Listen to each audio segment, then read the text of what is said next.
Do you need a haptic feedback pad, like the HF8 or the HF8 Pro?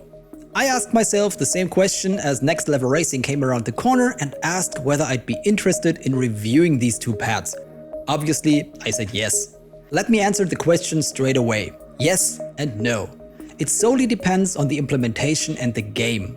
Let me take you through my journey of the last few weeks, which included catastrophic results on one hand and eye-opening experiences that changed my perception of these haptic pads for the better on the other hand, and anything in between.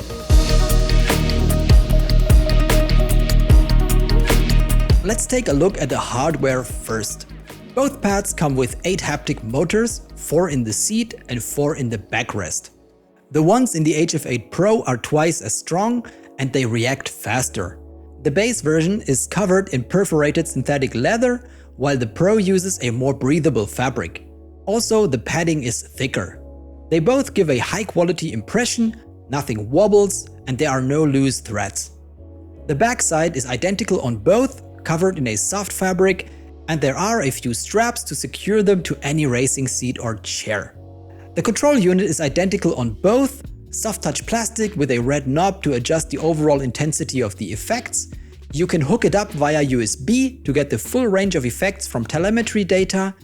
If the game doesn't support that, if you're on a console for example, you can just use an audio source instead. The effects are a lot more basic then, and I'd always use the USB connection if possible. Now, let's go and try them out. I'm already familiar with the HF8, so we'll use the Pro for this demonstration. First, we'll strap it onto my office chair to see how well it fits. As you can see, it's no problem at all, just a couple of minutes and the pad is attached snugly. It sits firmly on the chair and doesn't move at all. We'll check out 4 games. Each of them gave completely different results. First up is Microsoft Flight Simulator 2020. The HFS software gives you clear instructions for each game, so we just follow them. Once we're in the plane, we activate the haptic pad. And man, does it rumble. Holy crap. The Pro's motors are definitely twice as strong, no doubt about that. The big question though is whether that's a necessary upgrade over the HF8. I'll get to that shortly. While I've been flying around in the Kodiak, I adjusted the haptic feedback settings quite a bit. Here's what I ended up with. Keep in mind that you can select each haptic motor for each effect. For example, I turned off the backrest for ground effects and landing gear. If you don't go through the setup and separate all the effects clearly, you'll end up with a mushy vibrating mess with little distinction between engine rumble, stall vibrations and flap drag. As you can see, I set the overall effect strength to 50%, which is roughly the same as the standard HF8 at 100%. Even so, the Pro still feels like it has a bit more punch overall. Later, I increased the base strength to 70% as I did some more fine-tuning.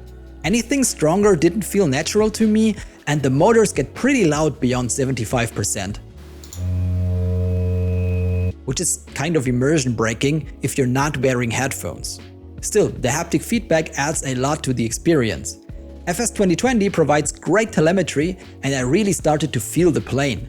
The ground effects also feel nice, like I tested here with some touch and go bouncing around a field somewhere in Brazil.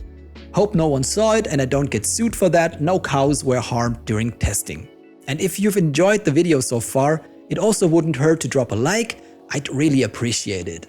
For FS 2020, I'd say the experience is quite nice and definitely recommendable. It's a bit like the bass guitar in a lot of metal songs.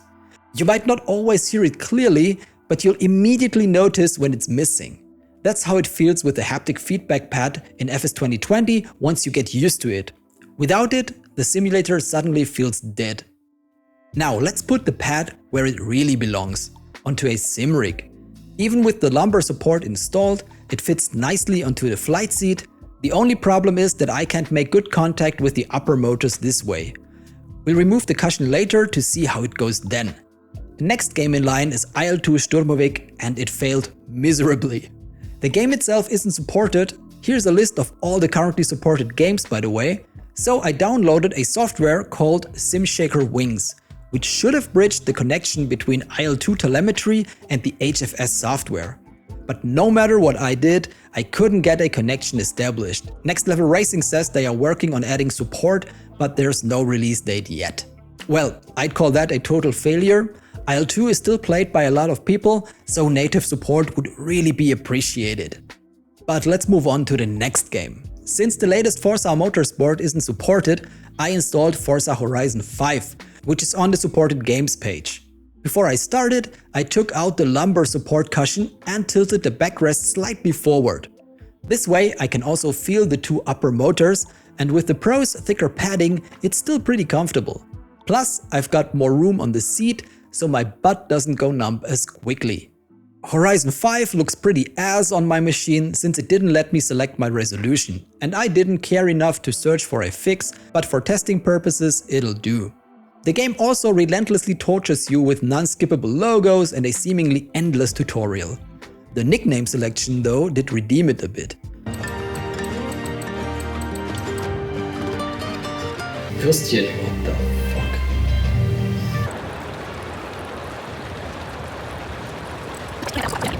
Unfortunately, the telemetry output in Horizon 5 seems pretty neglected.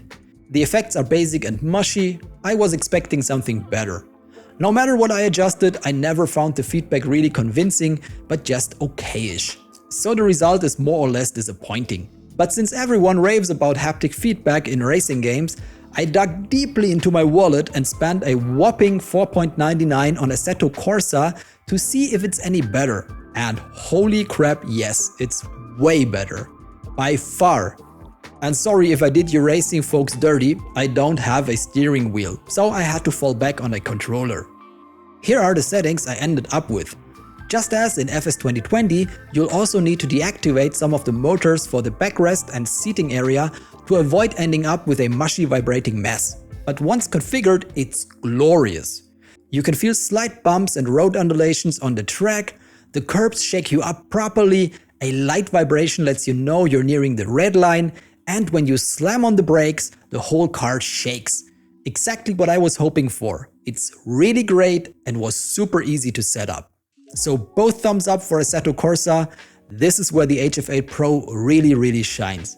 I'd give FS 2020 an 8 out of 10, IL-2 a 0, Horizon 5 gets a 4, and Assetto Corsa gets a straight 10. It's awesome. Did I just say 10? 10. The question is, will I buy it? Now that I've tested these haptic pads personally, absolutely. These are the kind of devices you need to feel for yourself to truly appreciate. And the better the game is supported and the more you immerse yourself, the greater the experience becomes. Headphones already go a long way and cancel out the rather loud motors. VR is even better, and at some point you forget that there's a haptic pad at all. You just feel the plane or the car and it's just awesome. The HF8 goes for $160, which is I think quite fair. Now, is the HF8 Pro worth the premium? I'd say it depends. It's more comfortable and breathable, which is great for summer. The motors are punchier, but I think the standard HF8's motors are strong enough already. The Pro's motors react 60% faster though, and as a result the effects feel more detailed, which for me is way more important than the raw power increase. If I didn't already have a haptic pad, I'd probably go for the Pro, just for the better cover and the more detailed reactions. But the HF8 is still a good investment if you're on a budget. The difference between having no haptic pad and the HF8 is much more pronounced than the step up to the Pro. For future revisions, I'd love to see quieter motors and even more precise control and reaction speeds. If you're interested, there's a discount link in the description below. Also check out the Next Level Racing Flight Simulator cockpit I reviewed here, where I show the complete build process, not just the pre-assembled unit. Alright, take care and see you soon.